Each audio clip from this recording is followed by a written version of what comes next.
When the world gets weird and the bills get thick, you call on Clint and you feature Dick. One talks numbers, the other talks slick. Two dads, one mic, yeah, this could stick. Clint's crunching figures, straight to the point. Dick's just here to laugh in the joint. It's the Clinterific Show, featuring Dick. Dick's quick with a joke, Clint's got the math. Together they'll balance your checkbook and your laugh. They'll talk finance, fun, and fatherly fails, with liquidity dreams and 401k tales. So grab your coffee, join us a ticket, the Clinterific Show, featuring Dick. And welcome back to the Clinterific Show with Dick. Extra Dick this week. Are we doing? We're not I'm, side by I'm on this side. Oh, you're on this side. Yeah. Missed opportunity. Yep, missed opportunity. So, Okay. yeah, we've got an action-packed show for you this week, full of riveting conversation about Yes. medicine and hospitals. I thought you were talking about actuaries and pharmaceutical companies.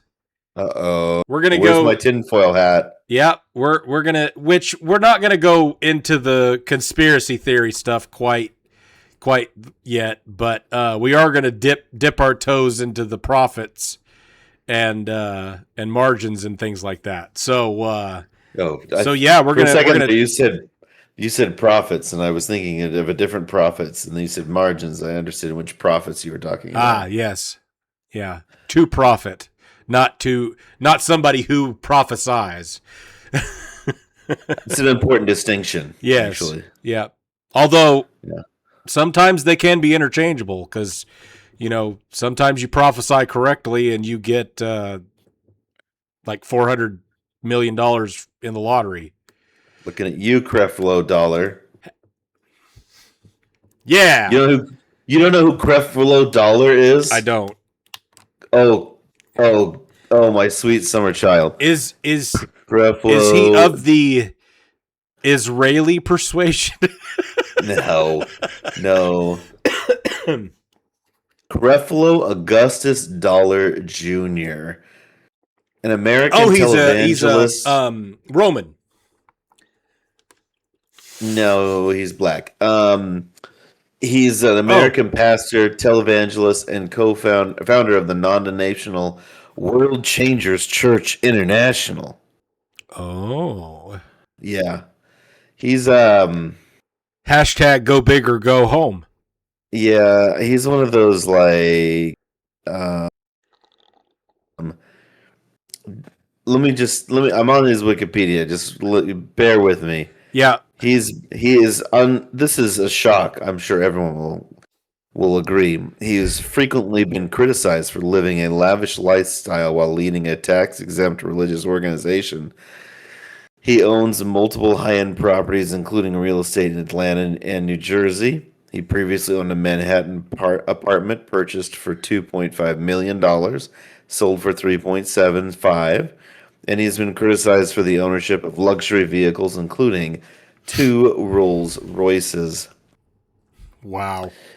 Ministry Watch, an independent organization that reviews Christian ministries, previously awarded Creflo Dollar Ministries an F grade. That's not F for finances. That's F for you flunked for financial transparency, because the ministry declined to disclose financial information to independent audit. That's amazing. The IRS is like, hey, we need to look at your books. Yeah. And you're like, no. Must be nice to be able to have that kind of a ticket in your back pocket. Like, no, you don't get to look at my stuff. He's also the one who started a fundraising campaign for a Gulfstream G650 private jet estimated to cost $65 million. Doing. Did he get it? I think so. Okay, it's one Hang thing on, to hang be on, hang that on. guy. I want to read a quote from him. I want to read a quote. Okay, This is let's hear the quote. This is in response to his critics about the jet. He said, "If I want to believe God for a $65 million plane, you cannot stop me." Okay, so it's one thing to be that guy, like you know this. If you're that guy, that's all power to you. If that's the scheme that you're going to run with, Mm-hmm. but how in the world do you justify donating to that? Like, you go on a GoFundMe, and the pastor's got his GoFundMe up there for a Gulf Stream. Like, and he's not even being shy about it. It's just like, yeah, I need a $65 million jet. What for? Yeah, that is a good question. I'm sure it would have had something to do with him being able to travel to spread, the ministry or whatever. But like, no, no, no. Anyway, the thing that always makes me kind of cringe is this dude's name is literally Dollar. Pastor Dollar. Okay. I, So it's too on the nose. It's so So here's some fun facts for you people. The average people. cost to feed a person, as in an adult, in a third world country annually is $118, roughly. That means that if you factor for the jet stream at $65 million, and that's assuming that there's no sales tax or yep, anything else associated with it, because let's be honest, the guy's not piloting himself. Yeah, do the math. 550,000 people for a year. That's a lot of peoples. Yep. Wow. Yep. Now, I am not trying to pass judgment here in any capacity, but this really does remind me of that story in the Bible where the guys walked up and were showing off how much money they were dumping into the tithe offering bowl at church or the synagogue when they were going into worship, and Jesus and the disciples were commenting on how much they had given, and then the poor woman came and gave her 2 small coins, and she gave more than they did. Like 550,000 people could eat for a year, a calendar year. That is a staggering amount of money to raise money for. Dude. Yeah. Hang on a second.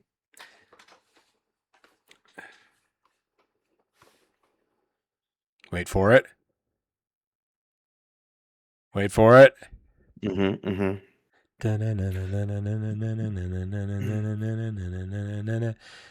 Dick man. My Google is crap. Here we go. You hear that, Google? So Belize, maybe not necessarily a third world country, but I've been there. It's not first world. Belize has 260,000 people in that country. You could feed everyone in that country for almost 2 years straight with that airplane. The money that And that's assuming no sales tax and no any other additional costs and licensing and everything else. Actually, it'd be even better than that because the Belize dollar is tied to the U.S. dollar. It's a 2-for-1 fixed ratio. Irony of all ironies would be if it was tied to the value of a Gulf Stream.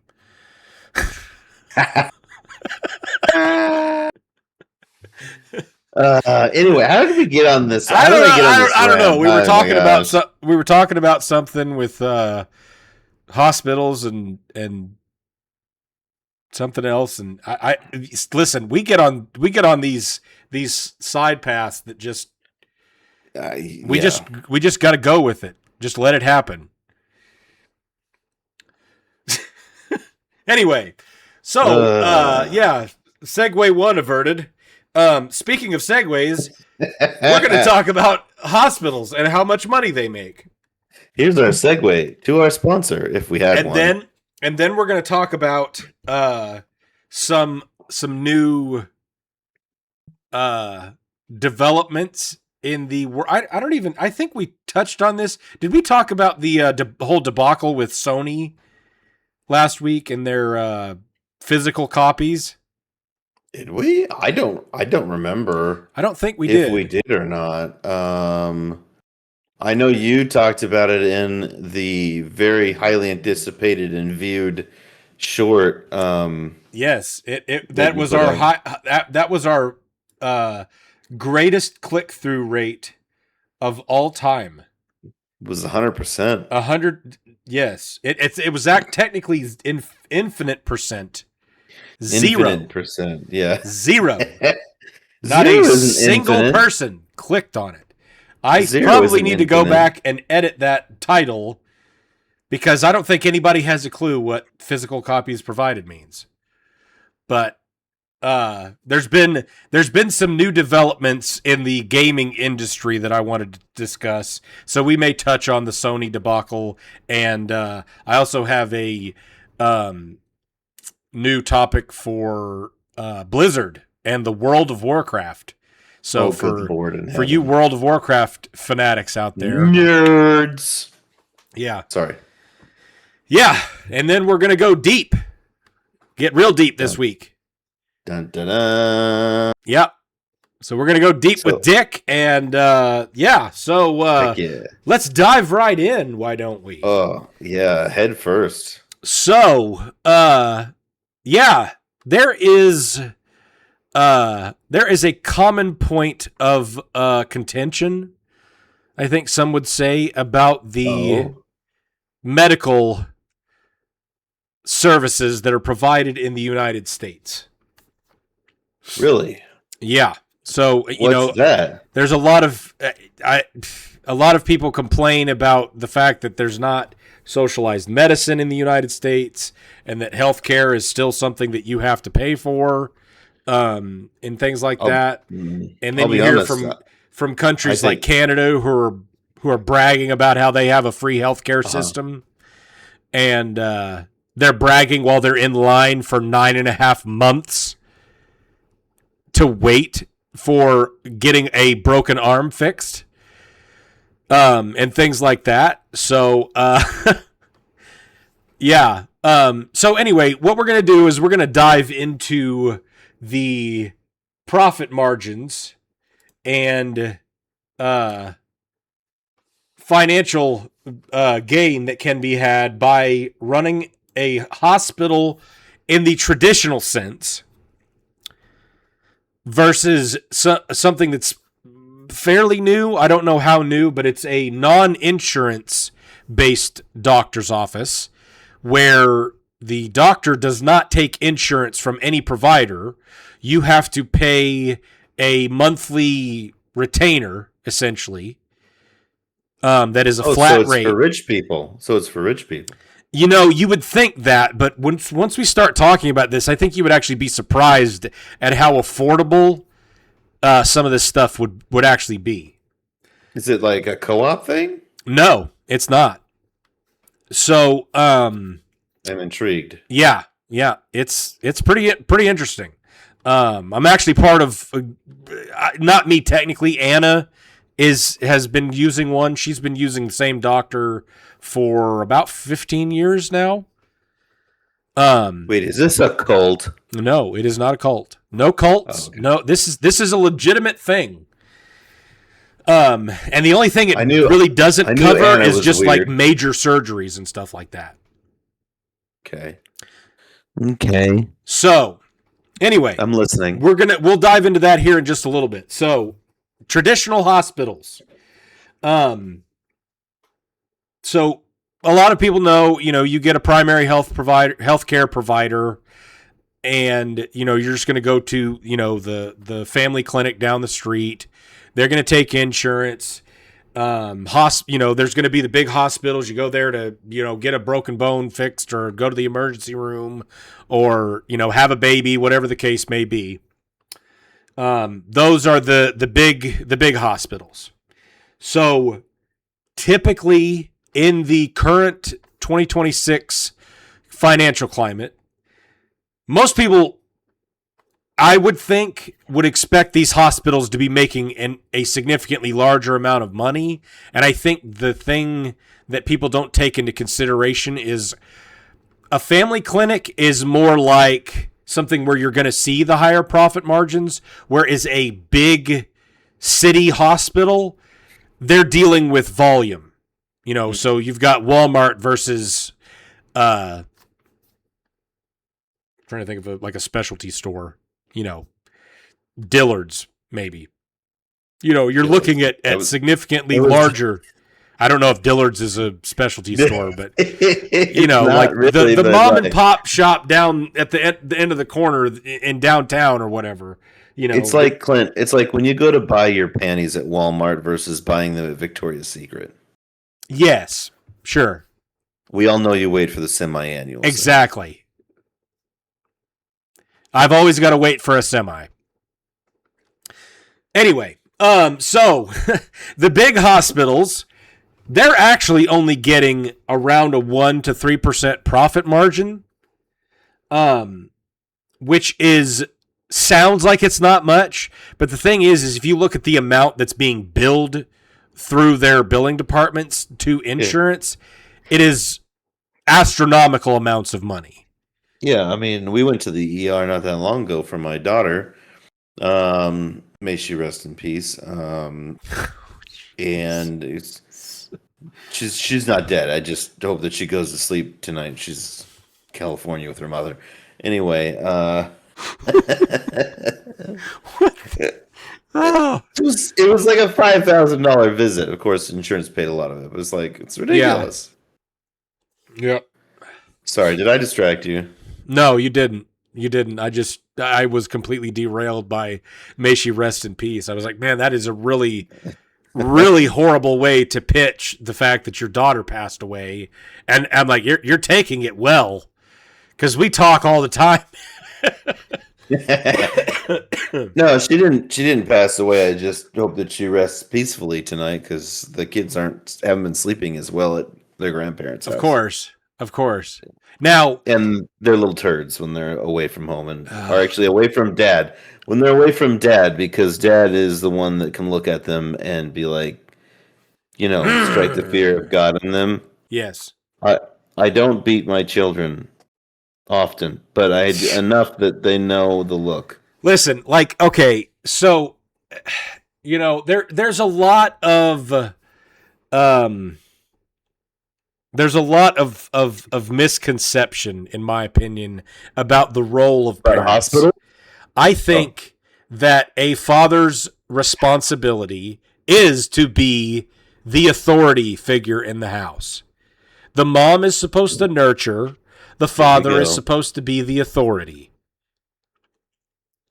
And unfortunately, our society has started getting to a point where the father is being forced to not be able to be an actual father and do any level of reprimand on his children out of fear of, retaliation from whoever else is around the situation. It's like, okay, you know what?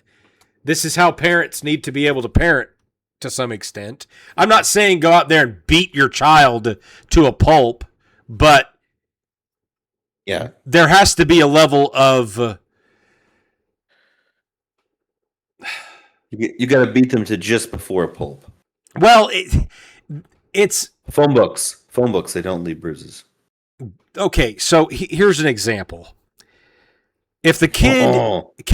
it will not listen to you about walking out into a street, then there has to be something strong enough to Run make over them with your remember car. that if I walk out into the street, a significant amount of pain is headed my way. So it's better to get a swat on the behind when they're 4 years old than it is to get hit by a car. And sometimes pain is a very good reminder. It doesn't have to be excessive, but it can be warranted. Anyway. We were talking about hospitals. Yes. Hospitals. Can you get back on track, please? Yeah. Anyway. So yeah, hospitals have a 1 to 3% profit margin. Now they do have ebbs and flows. For some reason, there are seasonal injuries. I think it seems, based on what I've looked at, that, which I don't know specifically why this is the case, but people do tend to get injured more in the summer months than the winter months, and I think that's probably more to do with, activity level. Most people are doing more activities during the summer. Outside. Yeah.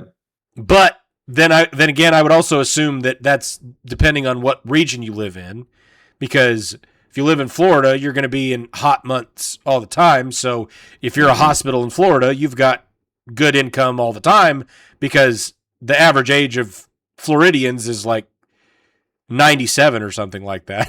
It's because all the old people moved there, not because all the Floridians are living that long. No, Everyone knows that Florida man is hopped up on fentanyl, wrestling alligators naked. With no-see-ums and mosquitoes. Yep. Ugh. Hate no-see-um bugs. Me and mosquitoes have always had a arch nemesis relationship. But if mosquitoes eat no-see-ums, I am an ally with a mosquito now. And I would gladly die on that hill. At least you can see a mosquito. Do what? I'm sure the no-see-ums will oblige you with that. Yes. Remember that, Dying on that no-see-ums. hill. I'm coming This for you. means war. This is war. So hospitals. Anyway, so now we're going to jump over to the subscription practice. And here is the interesting part. Okay. So the way that this works is you pay a monthly retainer to have access to this doctor. You get to go in for checkups as regular as you want.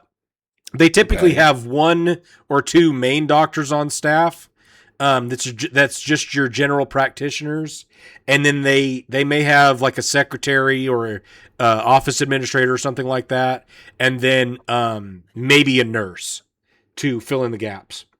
Okay. The reason that some doctors are moving over to this model is what you're about to hear. The average take-home and profit margin for these doctors' offices is 55 to 65%. Wow. You could go in and see them at any point. You just call them and set up an appointment. Most of the time, you'll be able to get in within the week. If it's an emergency, they'll typically get you in that day. Isn't that just a primary care doctor then? Basically. We already have that then. But they don't do insurance. So what you can do is, instead of paying $1,200 a month for a family of 4 to have health insurance, you get a catastrophic plan. That way, when you have something like, I had a heart attack or I had a leg get sawed off. I hate it when that happens. Exactly. Then you have insurance that covers the catastrophe, and for everything else, you pay $60 a month to go see this other doctor.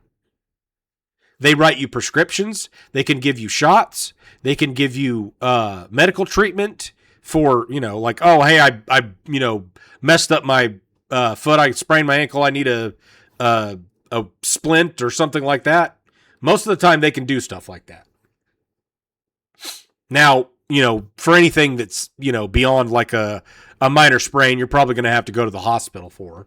But still, $60 a month for the entire year, you're looking at a pretty good cost to benefit analysis. And they are typically better at knowing your specific situation. Now, some of this stuff is I guess you could say speculative on my part, but the biggest thing is they're happier to do their job, and there seems to be less stress in that kind of a setup than there is at a normal hospital because of the consistency, I guess you could say, about how people come in and when people set up appointments and things like that. But basically the revenue model it's driven by a predictable recurring revenue with monthly subscription fees, which is what they call it, a monthly subscription. So, some of them are a little bit more expensive, and they have what's called a concierge model that will do a hybrid where they don't bill insurance always, but they will under certain circumstances. So that's actually a fairly new thing from what I've seen, where they're doing a little bit of the hybrid. So most of the time they're doing the direct billing to the patient, and then occasionally they'll bill it to the client's or the patient's insurance company. Is that like the Pro model versus the Pro Max model or something? Essentially, yeah. And basically what would happen is if a doctor's office got big enough, they're like, okay, we're offering more than just your general primary physician care. We're offering extra services like x-rays and things and, MRIs and stuff like that. That's when the insurance companies start getting involved because, most people can't pay $3,000 for a MRI out of pocket.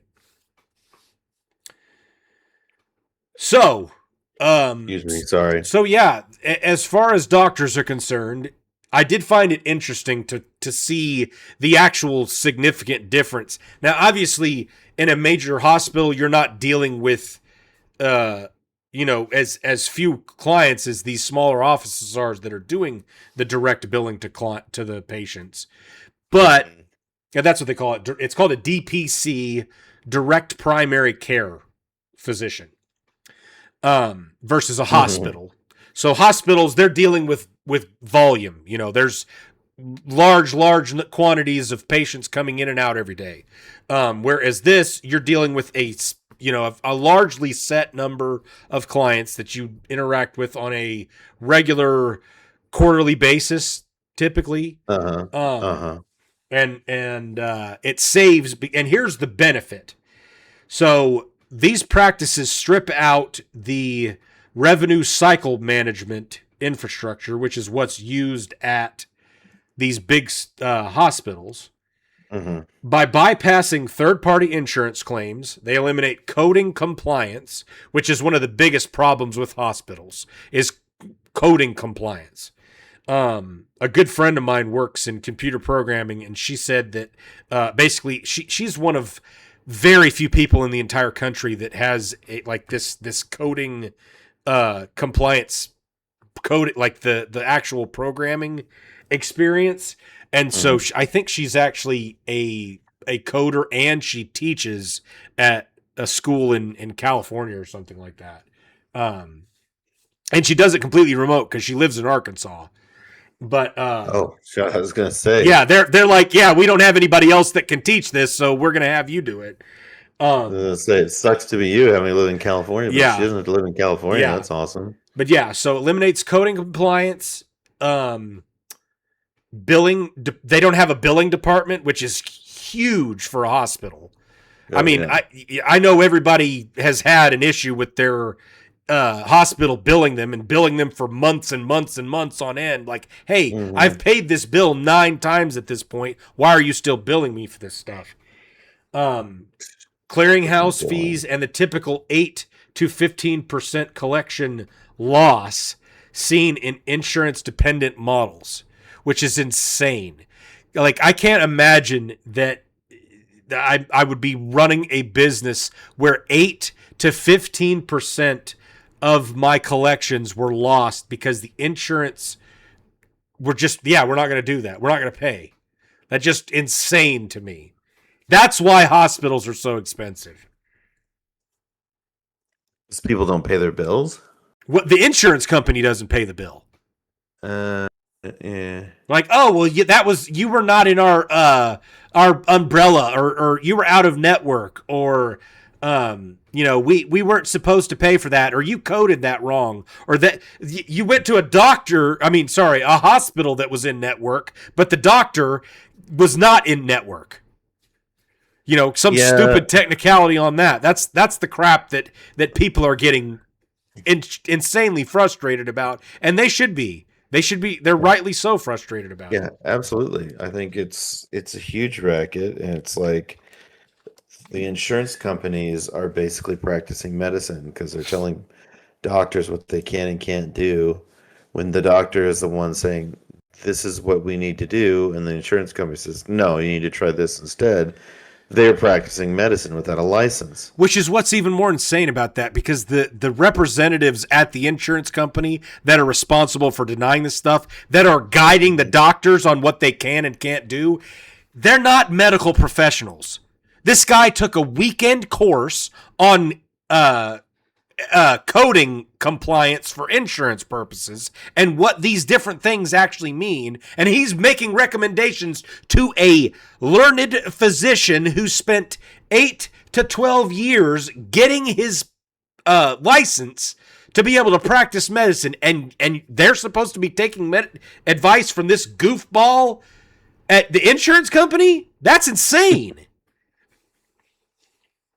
Yes, it is. Rant over. Do you feel better now? Yeah. Do you feel better now? Okay, Yeah. good. So that is just a little bit of insight into the world of medicine and hospitals. So if you're frustrated about why your doctor's office is doing things the way they are, you might consider looking into a direct primary care or concierge facility that does medical practice in your area, because Anna has been using the doctor she goes to for, like I said, about 15 years. She loves it.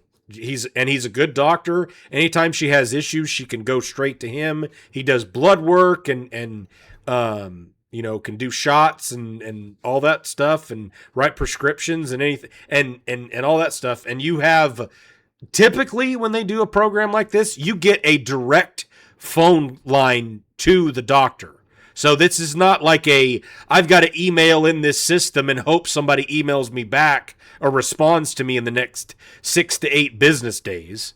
The doctor that she works with has a direct line that she texts and calls if she has any issues. And as far as anything she's ever told me, I think he gets back to her typically within a day. And even if it's late at night, so, Yeah, that's impressive. Yeah. So It kind of reminds me of the ancient Chinese model of medicine, where you paid the doctor when you were healthy, and then you didn't have to go and pay exorbitant amounts when you were sick because you were paying the doctor to keep you healthy. Exactly. It's kind of like a subscription.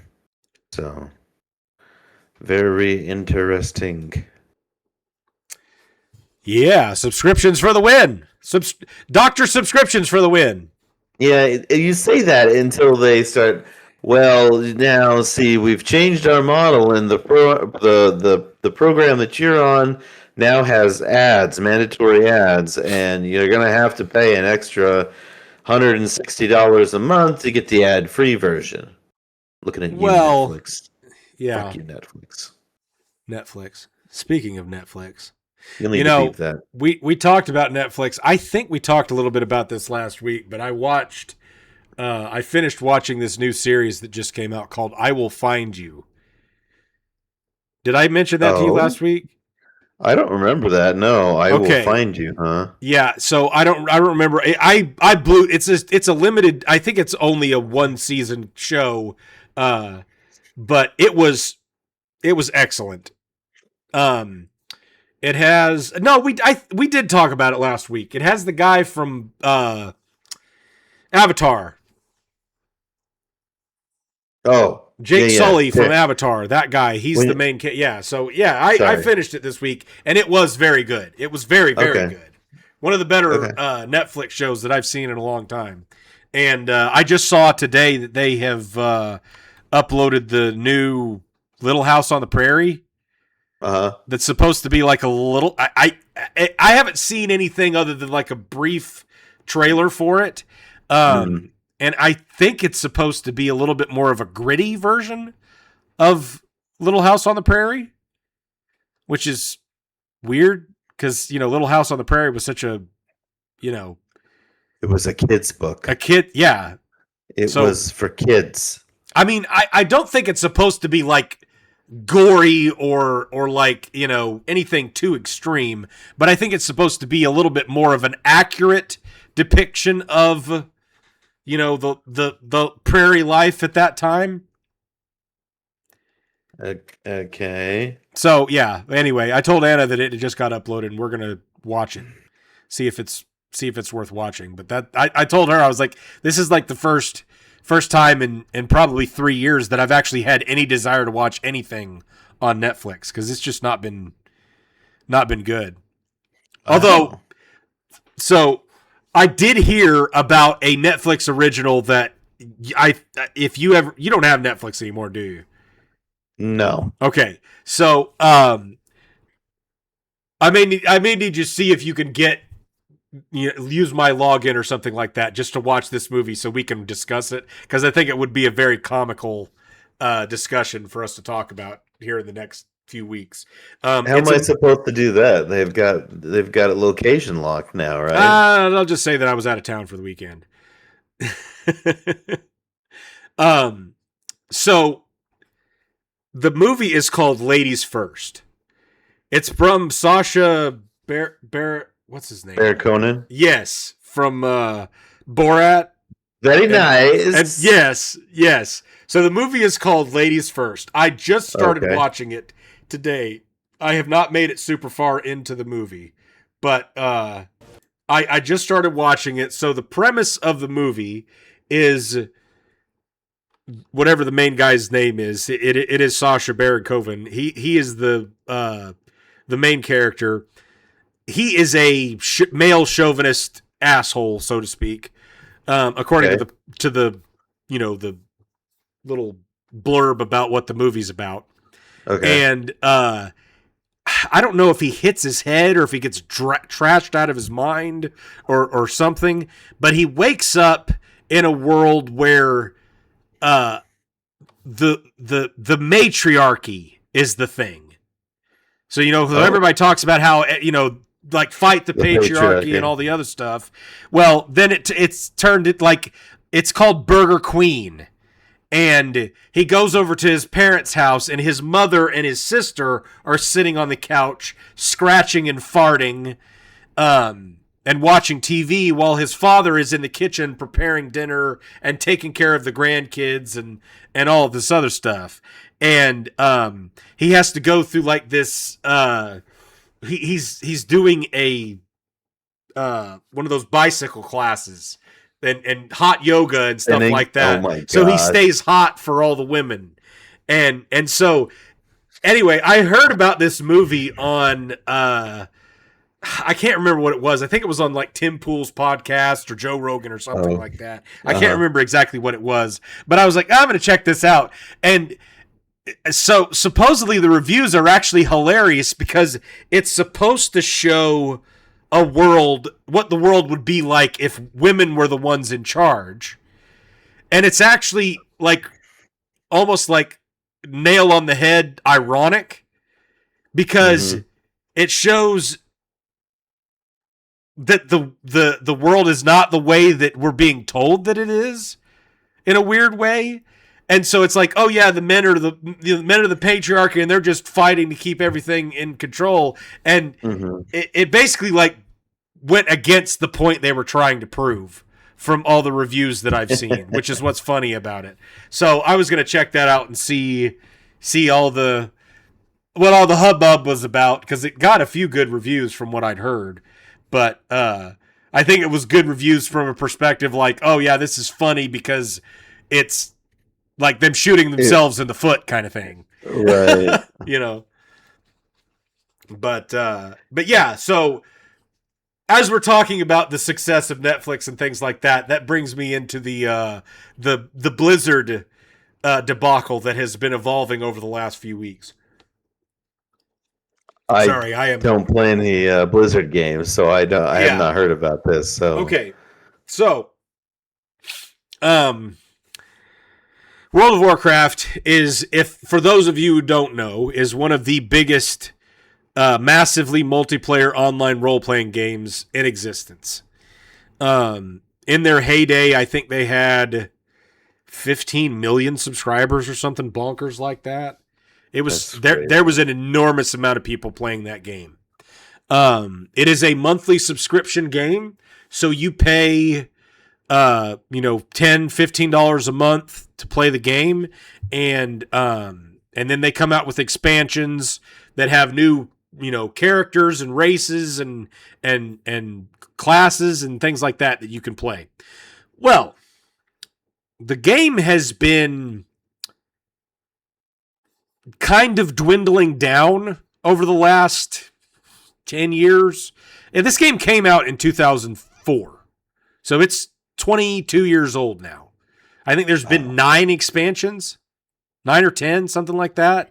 It's also I believe it's the longest running MMO that's ever come out, and it's had enormous levels of success throughout the years. But I believe it has been on a marginally steady downturn over the last few expansions. And, people have speculated why.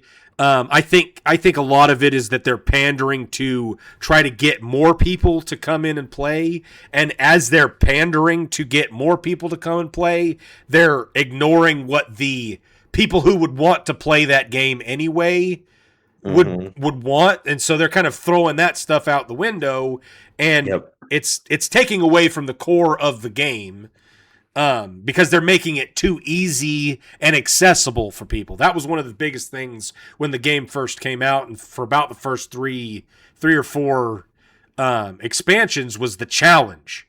It took like you had to study the game. I mean, I played the game for a very long time, and you had to study, boss fights and dungeon layouts, and you had to come up with a layout for how you wanted to go through the dungeon and which bosses you wanted to fight and all that stuff, because they reset every week and a bunch of stuff like that. So anyway, what this has led to is the creation of what is called a private server.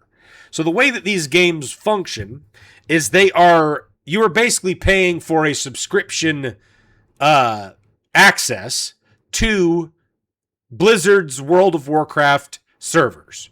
So they have different kinds of servers, and you pay to log in to those servers. Well, what has happened is people have taken the assets, as in the world map itself, the character models, the classes, the monsters in the game, the bosses in the game, all that stuff. They have taken those assets and moved them into a local storage for themselves. And then they've taken and created a private server access and allowed people to log into their private server. and they create different rules. They have different games. They have different things that you have access to.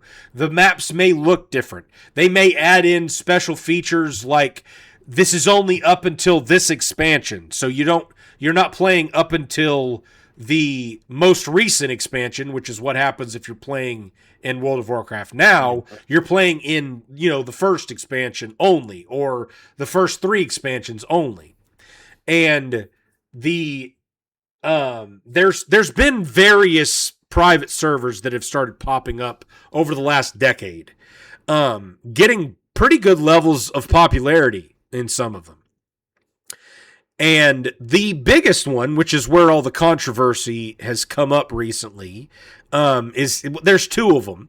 So there's one that's called Turtle WoW, which is essentially a bare bones original World of Warcraft as of 2004 release World of Warcraft private server. So you're playing it as it was punishingly difficult. There was bosses that were never defeated in that game by the vast majority of the people that played the game because it was so difficult.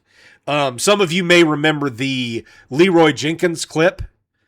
Leroy. That was them trying to what's called a raid. They're doing a dungeon in the game, and they're trying to get the boss. And this was not even one of the hardest dungeons in the game. Yep. This was just one of the ones that you have to do to get access to the hardest dungeon in the game. And so, long story short, that one got a lot of popularity. And then there's another one that's been kind of growing, from what I've seen, called Project Ascension. And so what they did was they took the World of Warcraft base game, similar to what Turtle WoW did, but they threw away everything that was in the original World of Warcraft. So all the classes are completely gone. They added, so the original game has about 8 classes, I think, like your warrior and your priest and your wizard and things like that. Those are the classes that you can play in the game. Well, they got rid of them. They were like, yeah, we want to have something unique. They made 21 new classes in this game. Over the last 9 years, over the last 9 years, yeah. And this is just a handful of guys that are essentially doing this as we love World of Warcraft and we want to play it the way that we want to play it, so we're going to add in stuff that we want to do. Incredible ideas that I actually downloaded it and have played it myself personally. Incredible job by these guys. Blizzard is insane for not hiring these guys to come work for them. And so what's happened now is Blizzard is suing the guys who started Turtle WoW and the guys who have Project Ascension. They're being sued because they have these private servers that are allowing people to have access to them. Because I guess the premise in their mind is if they weren't playing on these private servers, they would be playing World of Warcraft and paying us the subscription fee. Which I don't think they're right on. I think these people are playing Project Ascension and Turtle WoW because they have no game that they can play. Or that they want to play that's, that's scratching the itch that they want scratched, so to speak. And so I was looking into this a little bit, and my thought process at this point is, okay, and I want to know what your thoughts are on this. Okay. Because you've played, didn't you play a lot of Guild Wars? Guild Wars, yeah, you played Guild Wars a lot. Did you ever play anything besides Guild Wars? For MMORPGs? Yeah, like just the subscription-based games, because I know Guild Wars was actually unique because it didn't have a subscription. Yeah, it was, you bought it and then that was it. You didn't have to. I did not do any kind of subscription game. No. Okay, so you didn't play like Final Fantasy 14 or anything like that? Okay. So,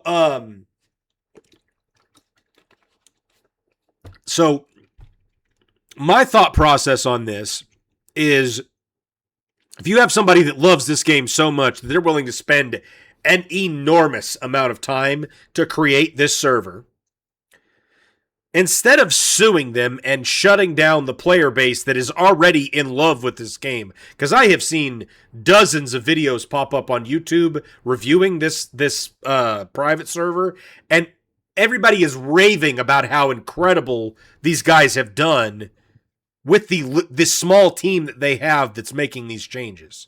It's incredible. And so my thought process is, okay, if I'm Blizzard and I see somebody doing that, instead of saying, hey, you know what? I'm going to sue you into oblivion and sue you to pay us money that you very likely do not have.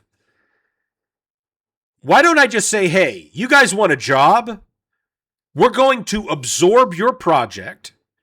We're going to put it under the umbrella of Blizzard, and we're going to have private access servers that are now part of the World of Warcraft experience. So instead of logging in and saying, okay, I want to go into Blizzard's, main World of Warcraft server, why don't I say, hey, I want to log into Project Ascension.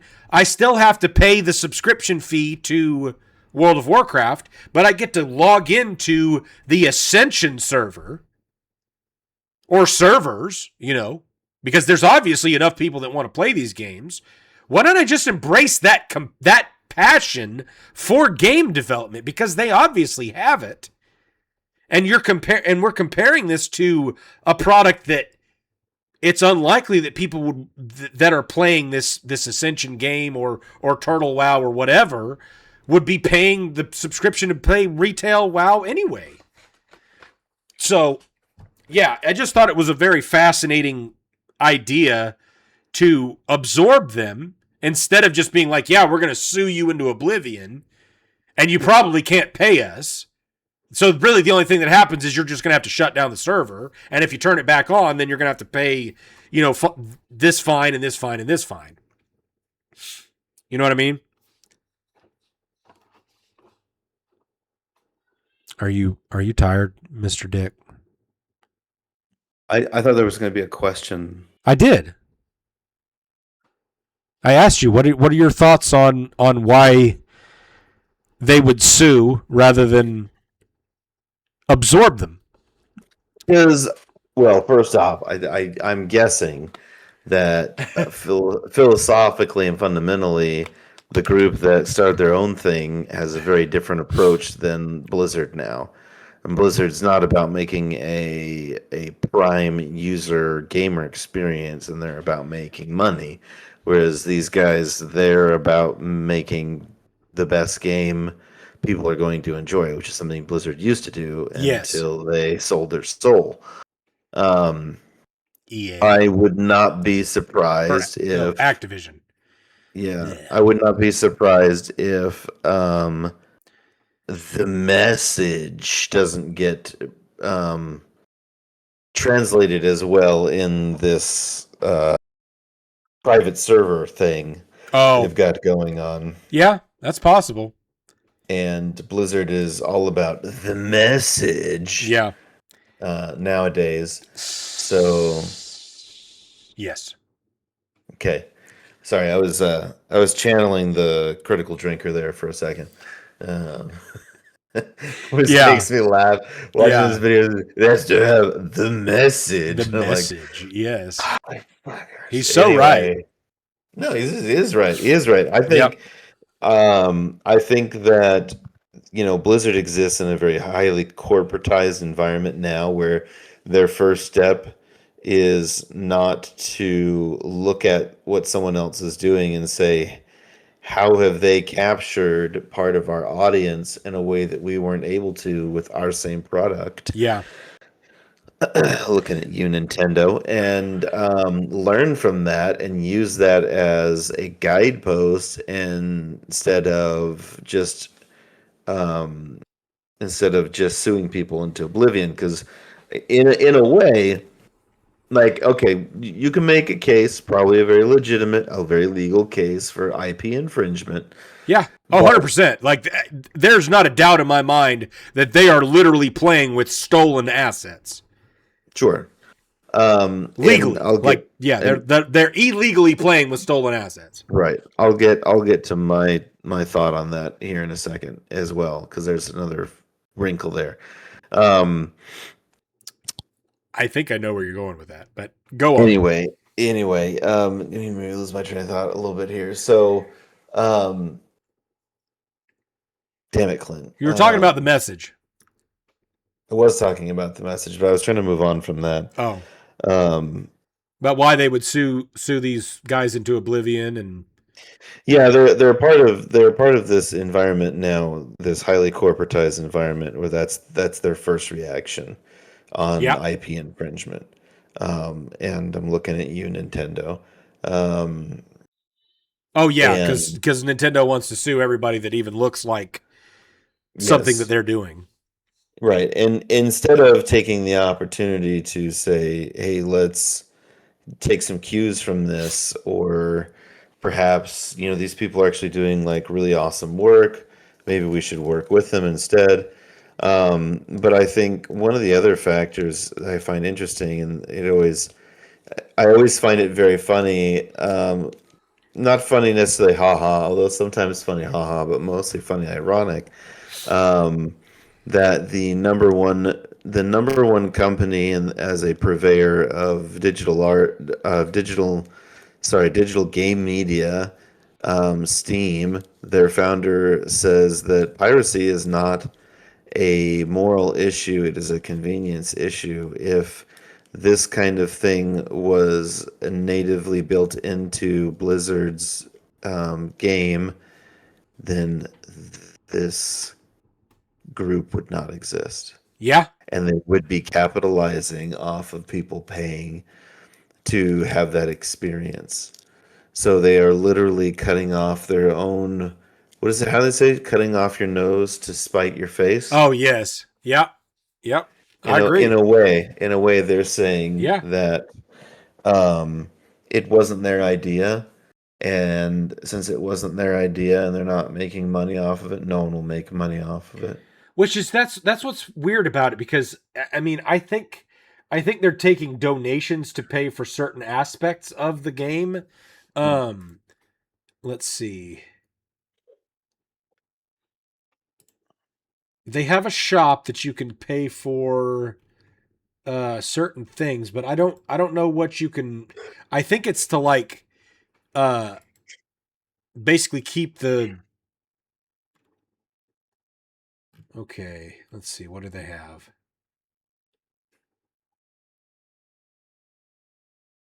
I don't know what this, like, it doesn't say.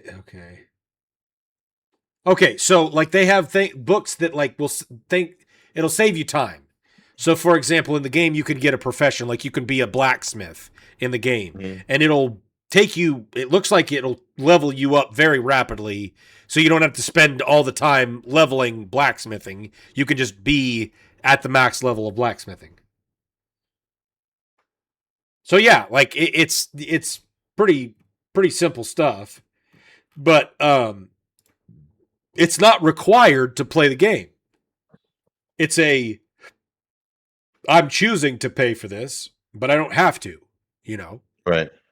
So yeah, I don't disagree with you, and I think it's interesting from the perspective that so many of these big gaming companies have gone from a model of I am trying to create a good product, and because it is a good product, people will buy it, to I am trying to create money, and to do that, I have to make something that people buy. And I realize that those are very, very close to the same thing, but they're not the same thing. Mm-hmm. And I think that's where so many of these companies are going wrong. And it's not just with gaming. I mean, automobile industry is the same thing. It's like, okay, we were talking about Tesla, I think a few weeks ago. I read an article about Tesla just a couple days ago that said that they are, I think there's ones from like 2016 that have 300,000 miles on them, and they're still running strong. No issues at all. Just had regular maintenance at like 300,000 miles on an American-made vehicle. You know, I mean, I know that there's Fords and GMs and stuff like that have gotten to that many miles, but with original motor and transmission and the vehicle still in marginally good shape, there ain't no way. I guarantee you I could get on Google right now and look up 300,000 mile vehicles, and they would be a train wreck.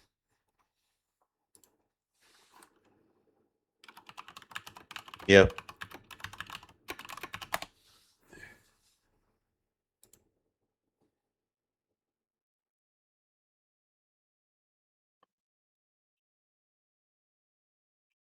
Or a Toyota, or a Hyundai, or a Honda. Right. Yeah, I was like a 94 Toyota Camry or a Honda Accord. Yeah, those things would have 1 million miles on them. I was looking for I was looking at some new cars. I'm getting, the old girl is getting up there. You're getting the itch.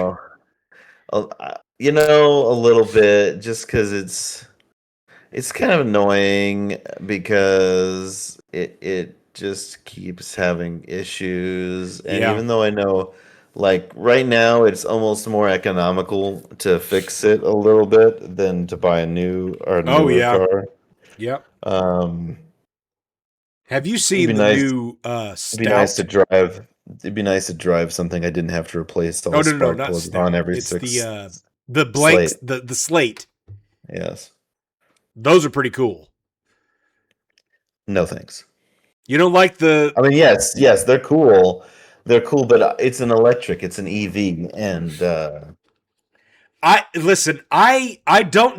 didn't disagree with you for the longest time. But up in the last about month, I have started looking more into the EVs. I think there's a lot more potential there than I originally gave them credit for. You've been listening to The Message. No, I've been listening to Elon Musk. I don't know if he's part of The Message or not, but... I mean... He could be. He could be. Listen, you don't get to be valued at $1 trillion and not be part of some message. But yeah, crazy. And so back to kind of the point is these companies have gotten to the point where they're not trying to make a good product. They're trying to make money, so they make a product. And yeah. I mean, the whole gaming industry switched from people who enjoyed gaming and making games for people who enjoyed gaming to businessmen who wanted to exploit gamers. Yeah. For every dime that they're worth. Yep. That's it. And so that's why we have freaking microtransactions. And the term whale exists for somebody who would pay tens of thousands of dollars towards a game. It's just crazy. And I get it. I understand why these companies are doing it. I just can't wrap my head around, like, oh yeah, we got to let them spend thousands and thousands and thousands of dollars because they love this game. Oh yeah, they love Fortnite, so they're going to spend all this money on it. It's just crazy to me. And I'll be the first to admit I've spent my fair share of money on microtransactions, but like nowhere near thousands of dollars. But anyway, yeah. So that was my shtick about the World of Warcraft. So World of Warcraft, if any of your executives actually watch this, which I highly doubt they will, maybe you should reach out to the team that's making Project Ascension and say, hey, you guys want to come and work for us? And maybe the next expansion we come out with will get 80% of the client base that we've lost over the last 20 years to come back and play this game. Because we actually came out with some cool new stuff. And how? Yeah. Clint, I can get a used 2022 Toyota Tacoma TRD Sport AWD/4WD with TRD Premium Sport Package that only has 166,000 miles on it. Good grief. Yeah. It's probably $40,000. No, actually, it's only, drumroll please. I love it when you make that sound with your mouth. $26,125. $26,000 with 160,000. That is for a 2022 manual. That's why people are buying new vehicles if they're buying anything. Well, to be honest, it's less than 5 years old. I know it's got 160,000 miles on it. That is a lot of miles for less than 5 years old. And it's a lot of miles. But a car like that could go a lot more. Maybe. It says it's below market average price. That's nuts. There's no way. Yeah, dude, no, pickups hold their value a lot. Like, it's insane. You would not believe the prices I've seen on some like old trucks. Oh yeah. Let's see. Oh, I believe it. Sort by year oldest. All right, so I just did a quick search for all-wheel drive, four-wheel drive, truck, and manual nationwide. That's it, right? I would be willing to bet that there's not very many at all in the manual transmission. 1,300. Yeah. People don't buy them. People don't even know how to drive them anymore. Holy crap. You're probably going to pay through the nose for it, too. Clint. All right, Clint, you're are you an 89? Are you 89? 86.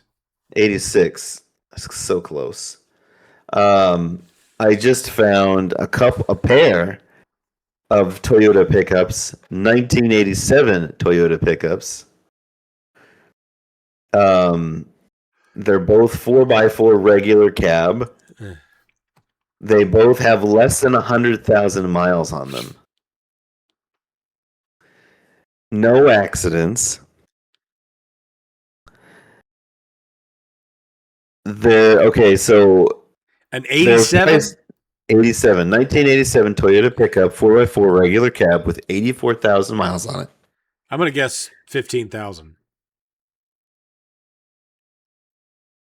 39,948. What? 39,000? And theirs makes no difference, $40,000.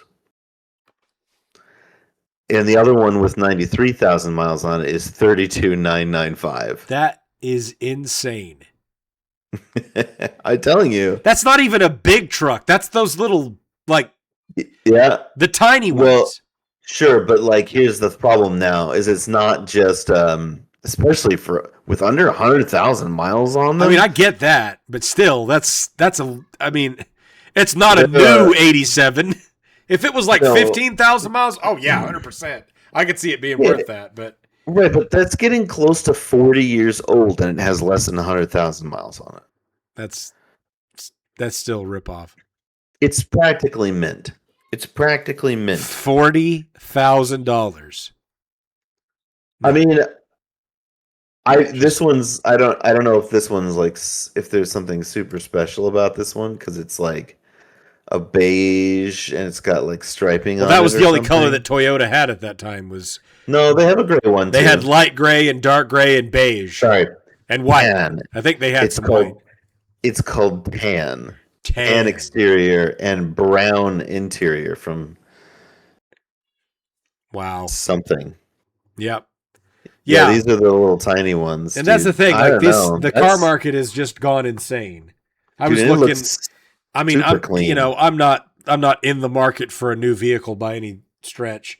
I have been trying to keep my eye out because I really like the new Tundras, like the 22 or newer version. But the problem is, I like the look of the truck, but I do not like the twin turbo V6. They have had nothing but issues with those. Yep. So if I'm going to get one, I'm looking at the hybrid version. Honestly, you want to know my opinion on it? Yes. You do yourself a favor. No, yes. Yes. You do yourself a favor to go for a slightly older one and find a 5.7 liter. Oh, I know. V8 iForce V8. Yeah, in I know. Tundra. I don't disagree. Those are the million-mile Toyotas. I have one in our. We have one in our Sequoia, and I ain't freaking getting rid of it. Yep, that thing will run forever. Yep. Well, just remember, folks. Companies are not out there to make a good product. They're out there to make money, and the product is just the only way they can do that. So, companies, do better. Make some good products. Make people want to come back and buy from you. Honestly, I think you could also say that consumers demand better of your companies. Yes. Because if you demand better of your company and you're not going to buy something from them unless they provide something better, they will be forced to provide something better or go out of business. And if they go out of business, good. Yeah.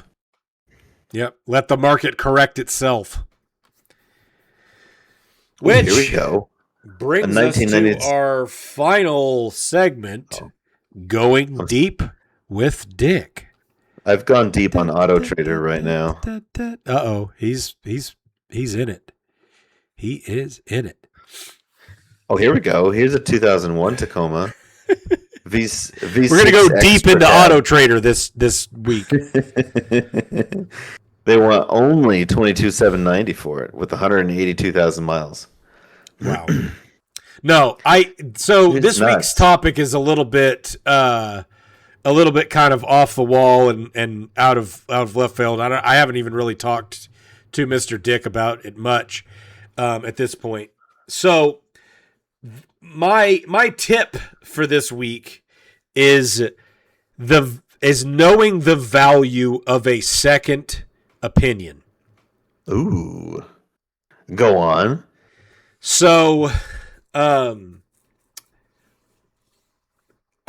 talked a little bit about this over the last, we've been doing this podcast for 8 months now, I think 9 months almost. And, I talked a little bit about Anna having her surgery. So just today, actually, my mom, it was actually technically yesterday. She had to go to the hospital for what she was told was a sludgy gallbladder. The heck does that mean? So I don't know exactly what it is, but if you're basically like if the criteria are close to what it would take for you to get a gallstone, what happens is your gallbladder starts getting sludge in it, and so they call it a sludgy gallbladder. Long story short, what this entails is that there is a problem with the gallbladder, and you have to figure it out. If you can't fix the problem, which there's not a whole lot from what I've read to treat the gallbladder, but if you don't figure it out, basically they have to go in and do surgery and remove the gallbladder. And so it's not like it's a life-threatening deal. It's more of Sure. like just an inconvenience because the gallbladder helps, it secretes bile and regulates your stomach bacteria and stuff like that. So anyway, long story short, she has been told, and she's been having issues for the better part of probably 8 months now, where she just gets this sharp pain in her stomach area, and it will not go away unless she eats something. But if she eats certain foods, it gets worse. If she eats other foods, it doesn't happen. And she's been kind of just trying to figure out what's been going on. So she was going to this doctor's office in the small town where they live. It's not a small town. It's, about 18,000 people, I think, live in that city. So it's not like a, mom and pop doctor's office. Like it's a hospital. Goes to the emergency room. They tell her that she's got a gallbladder issue. So they give her some medication, some strong ibuprofen, send her home and said, you just need to go on a 3-day fast. Don't eat anything except liquids. And then, once that gets through your system, you should start feeling better. Well, she does that. No improvement at all. She feels a little bit better until the medication that they gave her goes out and the ibuprofen's gone. And then as soon as that was out, she was back in the pain. And from what she was telling me, she was at like an 8-9 pain on a scale of 1 to 10 consistently.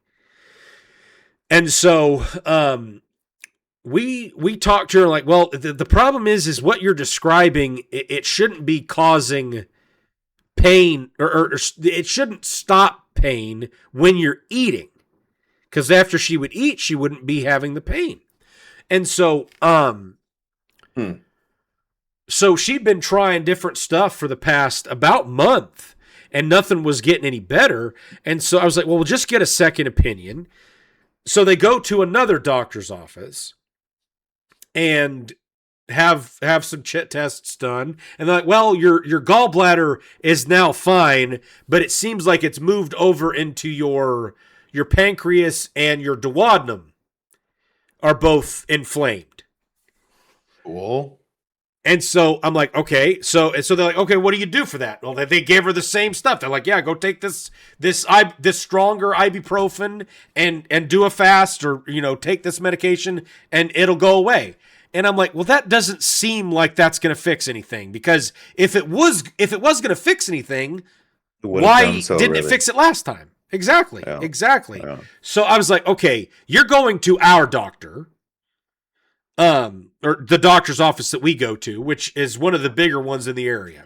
So she goes over there, and for any of those that are in Northwest Arkansas, Mercy Hospital's emergency room is incredible, and they have helped my mom finally figure out what is going on. So she goes over there, gets over to the emergency room. She had been told by this other hospital that it was going to be 3 months, if not longer, before she could get into a GI specialist, like gastrointestinal specialist, to figure out what was wrong. And if there was anything beyond what they had said, that, that her pancreas was inflamed or her liver was a little bit inflamed or irritated or whatever, and the take extra strength ibuprofen and you'll be fine. It was going to be 3 months before she got into a GI specialist. So like, okay, so we called the doctor. Actually, I think Anna was in the emergency room with a friend of ours. She had asked her to take her over there, so she was taking her over there a couple days ago. She's like, I'm sitting here. There's nobody else in the emergency room. I'm having them put you in the system. Just drive here. My dad drove her over there. My parents are both. My dad's retired. My mom, she kind of had her own thing going for a long time, and she basically just watches the grandkids for the most part, especially during the summer, because all of our kids are now getting to a point where they're going into school, so she's not having to do it all the time anymore. But yeah, so anyway, long story short, she gets there. They run a couple tests, and they find out almost immediately that the actual issue is that she has an ulcer on her duodenum, which is at the top. I think it's at the top of your small intestine. So she's got an ulcer there, and they think that the ulcer is going up into the esophagus. Cool. Okay, well, I'm like, at least you've got an answer. So they did a biopsy on it just to make sure that it was not something like, cancerous or anything like that, just to be safe, which, thank the Lord, it wasn't. They do all the tests. They actually do a laparoscopic camera and all that stuff to get pictures of her esophagus and everything. He sent me a picture of it, and like, this was a huge ulcer that was starting in her small intestine, and then it was going up into her esophagus. Well, she'd been having weird symptoms for the better part of the last year. She would eat pizza, and her mouth would break out in sores. But that was the only time she would ever have any issues. And so I was like, well, I don't know what would be causing that. Well, we found out that about 11, 12 months ago, she went to the doctor for a similar pain that was in her lower back area. It was just radiating from that area. The doctor over at this smaller hospital told her to take meloxicam, I think is what it's called. Meloxicam. It is a non-steroidal anti-inflammatory. Used to relieve pain, swelling, stiffness, all that. So she's been taking this for a year. Well, one of the side effects is significant acid in your system, and it can damage your GI tract. She's been taking this for so long that it caused ulcers in her stomach, in her esophagus, and her duodenum. And it was going to the point where she had so much acid buildup in her system that when she would eat pizza sauce, the acid in the tomatoes is what was causing her mouth to start breaking out, because basically the acid was built up everywhere else, and that acid reflux would cause it to go into her mouth. She would break out in sores. Jeez. And so these doctors were like, yeah, just stop taking meloxicam. So it'll stop eating away at your entire GI tract. Because this guy recommended a treatment for a pain in her back that was coming from too much acid in her system. So thank the Lord for the doctors and staff over at Mercy, because she gets to go home now, and she actually has a path towards fixing this issue that she's been having for the better part of a year. She hasn't been able to sleep. She hasn't been able to do much. She can barely get up and walk because she's been in so much pain for this whole time. And I'm just like, praise the Lord for answers to prayer. Because we finally got something that can help her. And I mean, I'm looking at this picture. I'm like, why in the world would somebody not think, hey, you're taking meloxicam all the time? No wonder your esophagus is shot. So, all that to be said, and we had a similar situation with Anna. She had her iron levels just in the floor, on the floor, for so long that she just thought that was normal, and she couldn't figure out why she was tired all the time. It was actually kind of funny, not specifically what happened, but we were at the pool the other day with the kids, and she was playing with Evie, and Evie jumped on her, and she kind of grabbed her in a funky angle, and she cut her. Or, I mean, not like cut her, but it like scratched her a little bit with her fingernails, because her fingernails are not so brittle that they break in half just by touching something now. Because she actually has iron in her system. So, all that to be said, like, whenever you're looking for a relief and for treatment for this stuff, Get a second opinion, a third opinion, a fourth opinion if you have to. There are answers out there, and the first guy you talk to may not be the best person to talk to about that thing. But just trust your gut. If you're not starting to feel better especially after a year, there's got to be something else that's the problem. That's one of the things that I started doing is using ChatGPT as kind of or Gemini or whatever other AI is kind of a health journal to start bouncing like, okay, this is what I did today and this is what I ate today and this is what time I went to bed and stuff like that. So you can have it start tracking things like, hey, this is a pattern here. You woke up and you had acid reflux and that's because you had Taco Bell at 11:45 last night. Oh, well, I never would have thought about that, It wouldn't take ChatGPT for me to figure that out.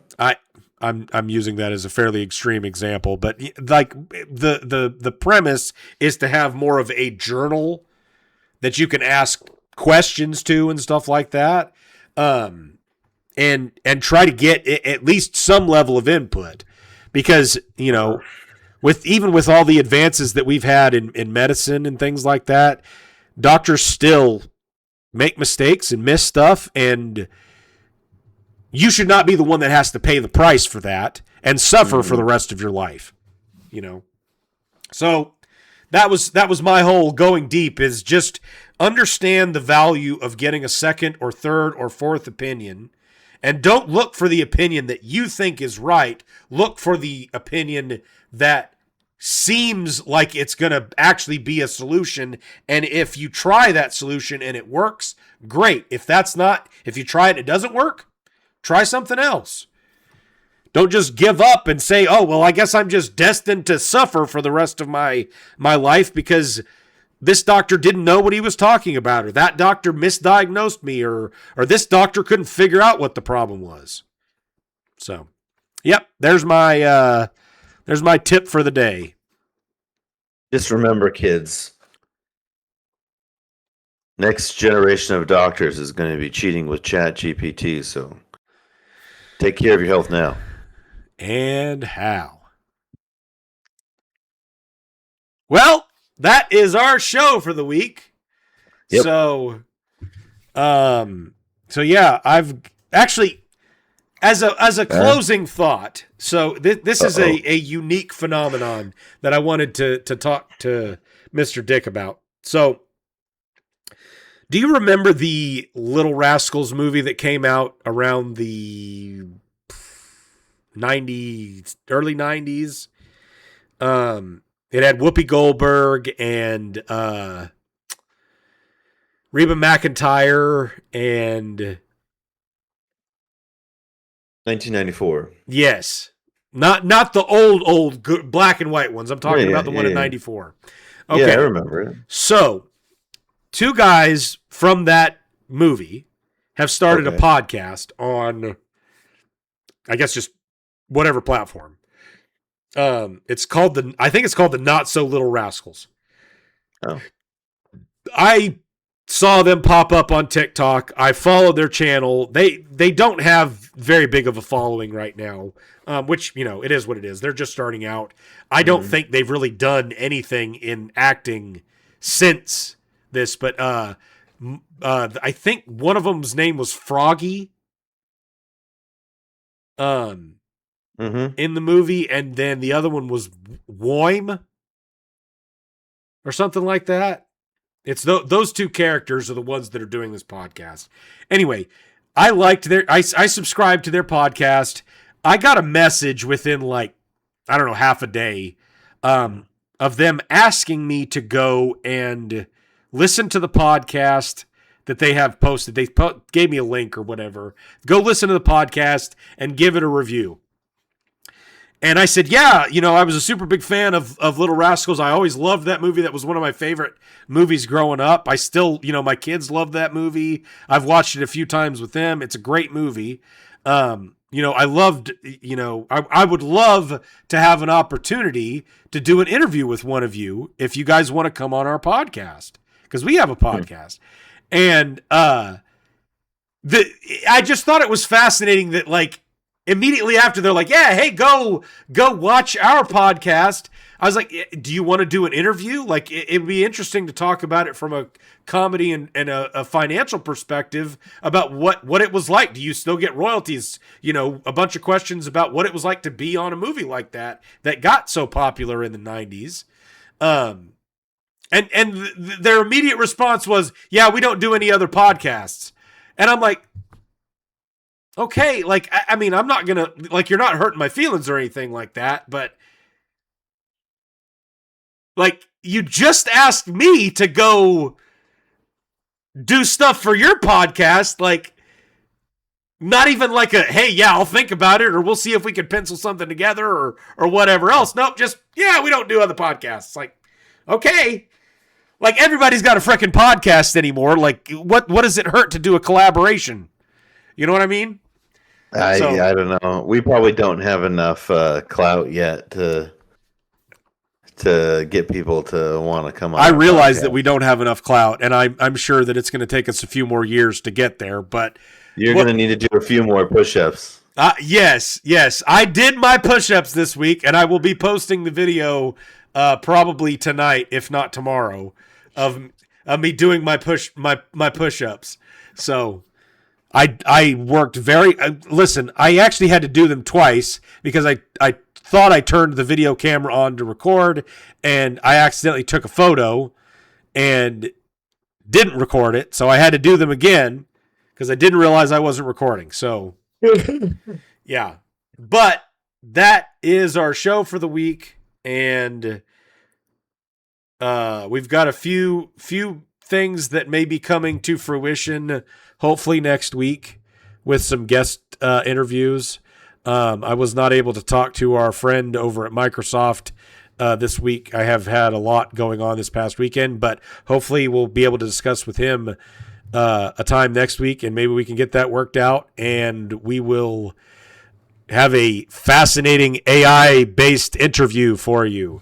So look forward to that, and remember that every day is a day, and go out there and make it a great one, guys.